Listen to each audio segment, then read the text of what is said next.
10월 7일 선목교회 큐티 방송입니다. 기도로 나아갑시다. 좋으신 하나님 감사합니다.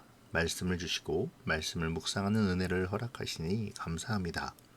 주님, 오늘도 주님의 은혜 가운데 말씀하시는 주의 뜻을 깨닫게 하시고 무엇보다 하나님이 나의 자랑이시며 의지해야 할 대상임을 다시 고백하고 은혜에 깊이 들어가는 이 시간이 되게 하여 주시옵소서. 감사를 드리며 예수님의 이름으로 기도합니다. 아멘. 오늘 묵상할 말씀은 에스겔서 30장 9절에서 26절까지입니다. 주 여호와께서 이같이 말씀하셨느니라. 내가 또 바벨론의 느부갓네살 왕의 손으로 애굽의 무리들을 끊으리니 그가 여러 나라 가운데서 강포한 자기 군대를 거느리고 와서 그 땅을 멸망시킬 때에 칼을 빼어 애굽을 쳐서 죽임당한 자로 땅에 가득하게 하리라. 내가 그 모든 강을 마르게 하고 그 땅을 악인의 손에 팔겠으며 타국 사람의 손으로 그 땅과 그 가운데에 있는 모든 것을 황폐하게 하리라. 나 여호와의 말이니라. 주 여호와께서 이같이 말씀하셨느니라. 내가 그 우상들을 없애며 신상들을 롯 가운데에서 부수며 애굽 땅에서 왕이 다시 나지 못하게 하고 그 땅에 두려움이 있게 하리라. 내가 바드로스를 황폐하게 하며 소안의 불을 지르며 노나라를 심판하며 내 분노를 애굽의 견고한 성읍 시내에 쏟고 또 노나라의 무리를 끊을 것이라. 내가 애굽에 불을 일으키리니 신나라가 심히 근심할 것이며 노나라는 찢겨 나누일 것이며 놋나라가 날로 대적이 있을 것이며 아웬과 비베셋의 장정들은 칼에 엎드러질 것이며 그 성읍 주민들은 포로가 될 것이라. 내가 애굽의 멍에를 꺾으며 그 교만한 권세를 그 가운데에서 그치게 할 때에 드합 느에스에서는 날이 어둡겠고 그 성읍에는 구름이 덮일 것이며 그 딸들은 포로가 될 것이라. 이같이 내가 애굽을 심판하리니 내가 여호와인 줄을 그들이 알리라 하셨다 하라. 11째 해 첫째 달 7째 날에 여호와의 말씀이 내게 임하여 이르시되 인자야, 내가 애굽의 바로 왕의 팔을 꺾었더니 칼을 잡을 힘이 있도록 그것을 아주 싸매지도 못하였고 약을 붙여 싸매지도 못하였느니라. 그러므로 주 여호와께서 이같이 말씀하셨느니라. 내가 애굽의 바로 왕을 대적하여 그 두 팔 곧 성한 팔과 이미 꺾인 팔을 꺾어서 칼이 그 손에서 떨어지게 하고 애굽 사람을 뭇나라 가운데로 흩으며 뭇 백성 가운데로 해칠지라. 내가 바벨론 왕의 팔을 견고하게 하고 내 칼을 그 손에 넘겨주려니와 내가 바로의 팔을 꺾으리니 그가 바벨론 왕 앞에서 고통하기를 죽게 상한 자의 고통하듯 하리라.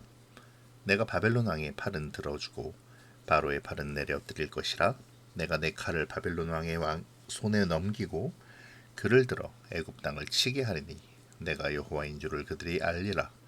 내가 애굽 사람을 나라들 가운데로 흩으며 백성들 가운데로 해치리니 내가 여호와인 줄을 그들이 알리라. 아멘. 어제 애굽을 칠 칼에 대한 구체적인 소개로 오늘 본문이 시작됩니다. 애굽을 심판하기 위해 하나님의 손에 잡힌 도구는 바로 바벨론의 느부갓네살이었죠. 세상에서 가장 잔인한 군대인 그들은 애굽의 땅을 짓밟고 칼을 뽑아 애굽을 칠 텐데요. 그로 인해 시체들이 온 나라를 덮을 정도가 될 정도로 이집트의 사람들이 죽게 될 것입니다. 그들의 손을 빌려 애굽의 땅과 모든 것을 없애며 심지어는 그들의 자랑이었던 나일강까지도 마르게 하시겠다고 하나님은 확실하게 선언하시죠. 나 여호와의 말이니라 라는 말을 통해 반드시 그 일이 이루어질 것임을 강조하십니다. 하나님은 그 일을 통해 우상들을 없애실 것을 공표하시죠. 우상은 하나님을 거부하는 표시입니다. 창조주 하나님을 무시하는 행위이죠. 하나님께서 제일 가증스럽게 여기시는 것이기도 합니다. 이집트는 온갖 우상을 섬기는 나라였죠. 그들에게 이미 하나님이 전해졌음에도 그들은 돌이키지 않고 헛된 신을 섬겼습니다.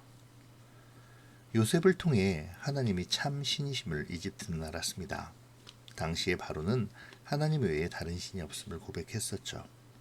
뿐만 아니라 모세 때에도 이집트의 술사들이 모세의 지팡이를 당하지 못함으로 그리고 10개의 재앙으로 하나님의 하나님 되심을 이미 보여주셨었습니다.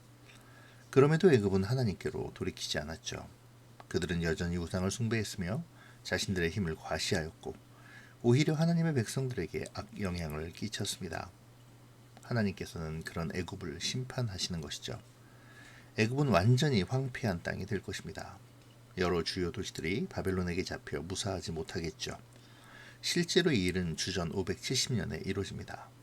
주전 570년에 느부갓네살의 바벨론 원정부는 마침내 애굽을 함락하고 애굽 정벌을 마치죠.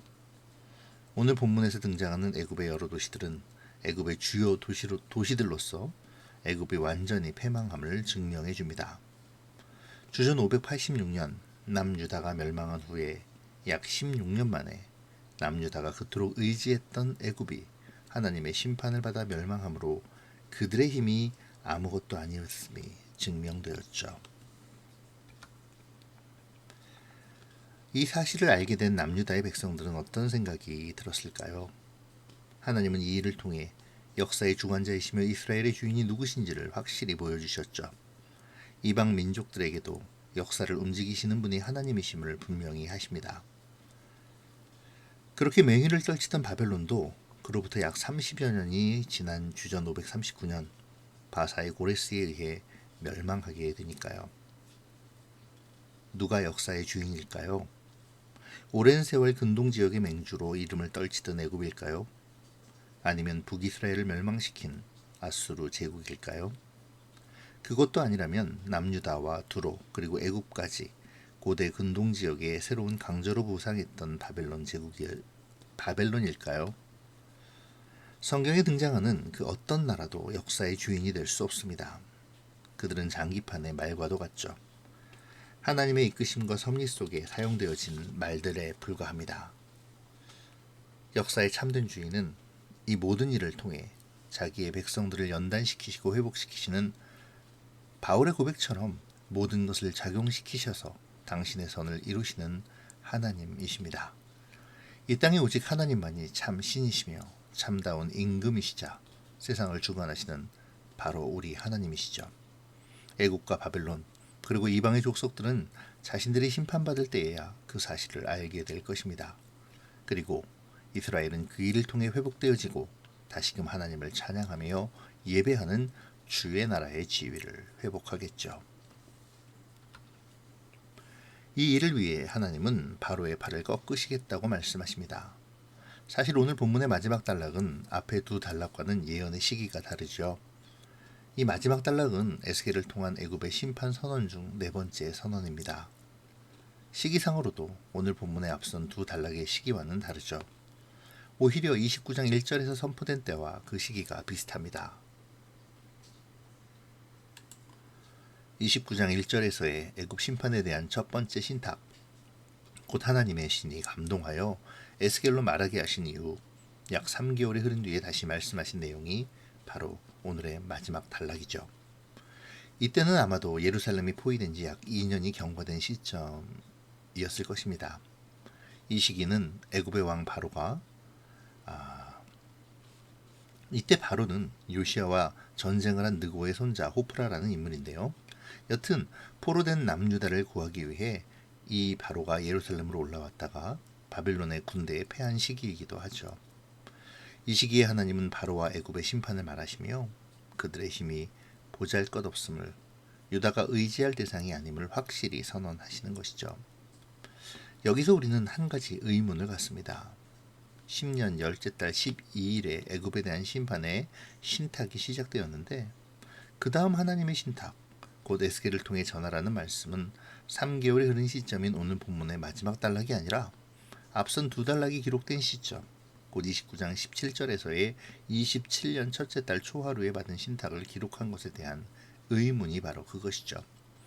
왜 에스겔서에서는 이렇게 시간적인 개념이 없이 뒤죽박죽 기록되어 있는 것일까요?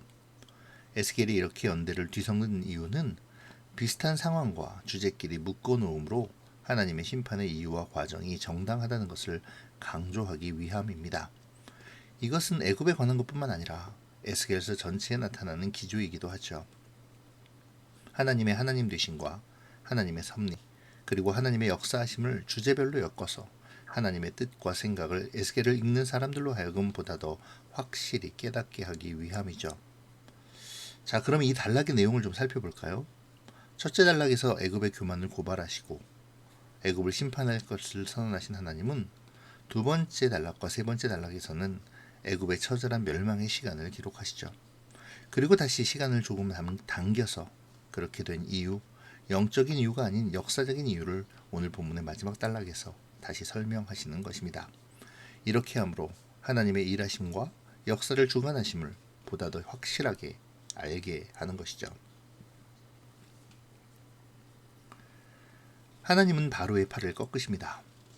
여기서 이미 바로의 한쪽 팔이 꺾였다는 것은 좀 전에도 말씀드렸듯이 애굽의 예루살렘 원정의 실패를 말하는 듯 보여집니다. 그 전투의 후유증이 얼마나 심각했었는지를 암시하는 부분이죠. 애굽의 실패는 애굽으로 하여금 더 이상 재기할 수 없는 지경으로 이끌었을 것입니다. 이들의 몰락은 이제 급속화되겠죠. 하나님은 여기에 그치시지 않습니다. 그의 남은 한쪽 팔마저 꺾으심으로 애굽을 더 이상 재기불능의 상태로 만들어버리시죠. 이제 애굽은 더 이상 애굽이 아닙니다. 강대국으로서 주변 나라들의 부러움과 두려움을 한눈에 받았던 애굽은 이제 그들이 그토록 무시했던 주변 나라들의 상태로 전락하고 만 것이죠. 백성들은 죽음을 피해 여러 나라로 흩어질 것이고 또한 바벨론의 포로로 끌려가게 될 것입니다. 그렇게 하나님은 역사의 주인이 자신임을 또다시 확실하게 알려주시죠. 이스라엘과 이방 민족들에게 끊임없이 자신이 하나님의 심을 밝히고 계십니다.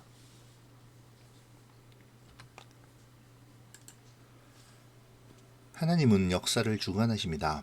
모든 나라의 흥망성쇠를 결정하시죠. 애굽이 자랑하던 도시들은 모두 폐허가 되고 절대 무너지지 않을 것 같은 위대한 나라는 멸망하였습니다. 그리고 이것은 애굽을 의지하던 남유다 백성들에게 있어서 큰 부끄러움이 되었죠. 그들은 부끄러움 속에서 애절한 회개를 부르짖었을 것입니다.